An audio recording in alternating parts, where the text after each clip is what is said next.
गर्मी आते ही हर कोई परेशान हो जाता है पसीने से, तेज़ धूप से, और हर कोई चाहता है कि इस तेज़ धूप में बाहर ना निकला जाए।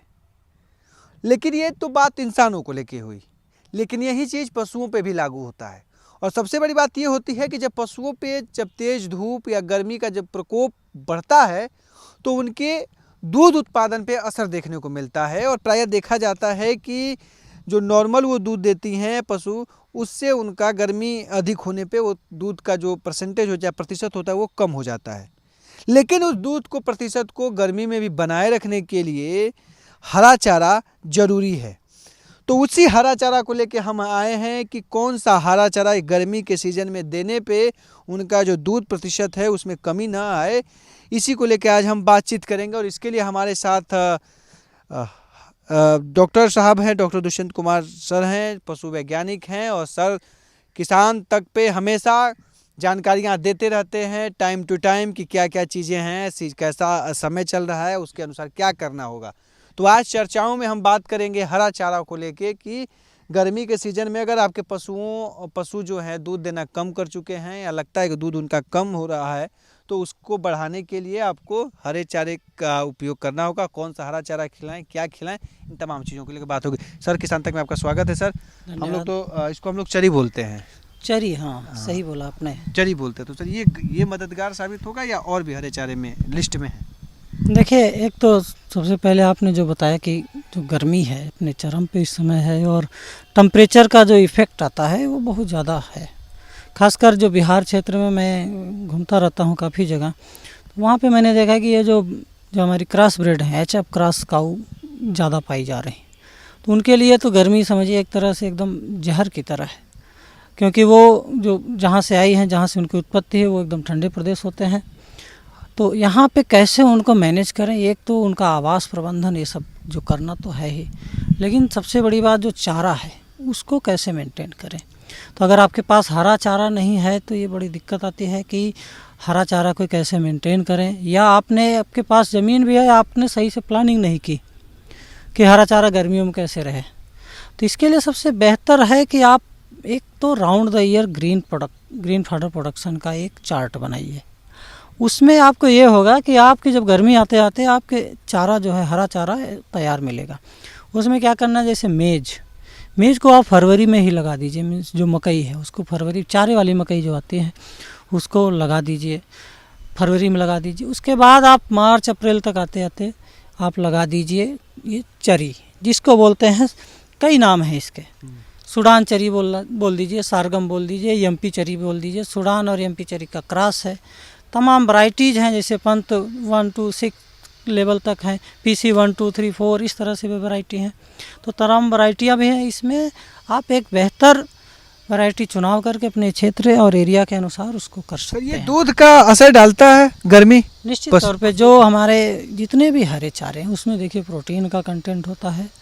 और हरा चारा एक तरह से आप समझिए कि जैसे हम लोग खाते हैं, मान लीजिए हम केवल दाल चावल खाते रह गए रोज़, लेकिन हरा चारा है कि जैसे हम हरी सब्जी खा रहे हैं, उसी तरह का उनके लिए हरा चारा है। तो ये क्या माना जाता है कि जो भी गर्मी जिस तरह से चल रही है, इसमें प्रायः दूध कम हो जाते हैं, पशु देना कम कर देते हैं? जी, एकदम से कम हो जाता है। इसके लिए अगर आपने हरे चारे की व्यवस्था नहीं की है सही से, तो और कम से कम 30% तक रिडक्शन हो जाएगा। कितना देना पड़ेगा पर डे गर्मी में? देखिए, अगर गर्मी में बहुत ज़्यादा उपलब्ध नहीं है तो निश्चित तौर पर आप 10 kg तो हरा चारा उसको दीजिए ही दीजिए, पर डे दीजिए एक एडल्ट एनिमल को। हाँ, हरा चारा दीजिए। इसमें देखिए जो चरी है इसमें 5 से 8% तक क्रूड प्रोटीन भी है, 50 से 60% तक टोटल डाइजेस्टेबल न्यूट्रिएंट है।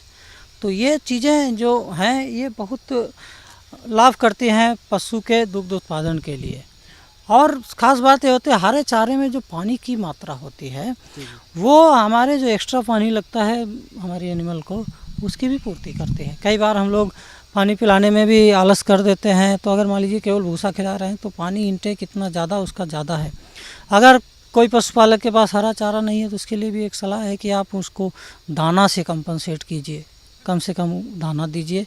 और एक और विकल्प है साइलेज, जो हरे चारे से ही बनता है। जैसे ये चरी है या मक्का है, ये बड़ी हो जाएगी, जब इसके फ्लावरिंग से पहले उसको काट के उसको साइलेज बना देते हैं। चीज़ हमने देखा है गांव में, कहते हैं कि चरी जहरीला हो गया, तो वो और कहते हैं कि जब ज़्यादा बारिश नहीं होती और बहुत तेज़ धूप होता है तो ये चीज़ें होती है। वो क्या है, वो इस समय भी वो खतरा रहता है? इसमें देखिए एक तरह से पहले जो हम लोग बजड़ा वगैरह बोलते थे, बाजरा जिसको बजड़ा बोलते हैं गांव में, तो बाजरा होता तो उसमें साइनाइड की पॉइजनिंग कभी कभी मिलती थी। वो भी तब होता है जब बहुत ज़्यादा हाई टेम्परेचर हो और उसी समय आप ला के बिना उसको ठंडा किए सब खिला दिए, तो उस समय पॉइजनिंग होती थी। हम लोग बचपन में थे तो ऐसे केस देखते थे। लेकिन जो आजकल की ये जो चरी हैं, जो क्रॉस चरी हैं, इनमें उतना ज़्यादा इफेक्ट नहीं है कि इस तरह से हो।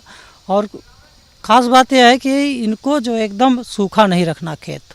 जब भी आप इसको चरी को उगा रहे हैं या बाजरा उगा रहे हैं तो खेत को हमेशा लगभग नमी मौजूद रहेगी, तो उस पॉइजनिंग का खतरा बहुत कम रहता है। तो इस तरह से पॉइजनिंग का खतरा तभी होता है जब एकदम सूखा खेत हो और एकदम प्रचंड धूप हो, तो उस समय साइनाइड पॉइजनिंग की खतरा पड़ता है। जी हाँ, ये थी जानकारी हरे चारे में चरी को लेके कि कितना मददगार साबित हो सकता है। गर्मी के सीज़न में प्रायः देखा जाता है कि गर्मी में जो हरे चारे की उपलब्धता बहुत कम होती है, लेकिन इस उपलब्धता के कम होने के चलते आपको दूध के तौर पे आपको घाटा भी होता रहता है, क्योंकि जो अगर पशु 5 लीटर अगर दूध देती है तो वो हमको लगता है 4 या 3 लीटर पे आके रुक जाती है। तो करीब करीब 1 लीटर का भी अगर आपको नुकसान हो रहा है एक टाइम में, तो दोनों टाइम को मिलाएंगे तो 60 से 70 रुपये का आपको नुकसान हो रहा है। तो 70 से 80 रुपये का महीने दिन में करेंगे तो एक ठीक ठाक रकम कह सकते हैं कि 2-2.5 हज़ार रुपये के आसपास आपका नुकसान हो रहा है। तो 2-2.5 हज़ार रुपये का नुकसान न हो और ये दूध का उत्पादन आपका लगातार बढ़ता रहे, पैसा की कमाई होती रहे, तो इसके लिए आप हरा चारा का उपलब्धता पूरे साल करिए। और एक जो चार्ट है, वो चीज़ें हैं, वो भी हम आपको अगले वीडियो में दिखाएंगे कि कौन सा चार्ट है और कैसे कैसे हरे चारे का कौन सा चार्ट है, किस महीने में किस चारे को लगाना है और कब लगाना है, कैसे क्या उसकी जानकारियाँ है, वो सब कुछ सर के जरिए बताने का प्रयास करेंगे। लेकिन अभी के लिए बस इतना ही। अगर गर्मी में चीज़ें हैं तो वो खिलाइए, नहीं तो आप उनको जो बाहर जो दुकान पे या तमाम जो मिल रहे हैं हरे साइलेज वाइलेज वो भी खिला सकते हैं या दाना खिला सकते हैं। उसको ज़्यादा से ज़्यादा खिलाइए ताकि जो नुकसान है, जो दूध का उत्पादन कम हो रहा है वो ज़्यादा ना हो और फिर अपने उसी तरह से आ जाए जगह पे। अभी के लिए इतना ही, दीजिए इजाज़त, नमस्कार। अगर ये वीडियो आपको पसंद आया है तो इसे लाइक ज़रूर करें। अगर चैनल अभी तक सब्सक्राइब नहीं किया है तो कर लें और नोटिफिकेशन पाने के लिए बेल आइकन भी दबा दें।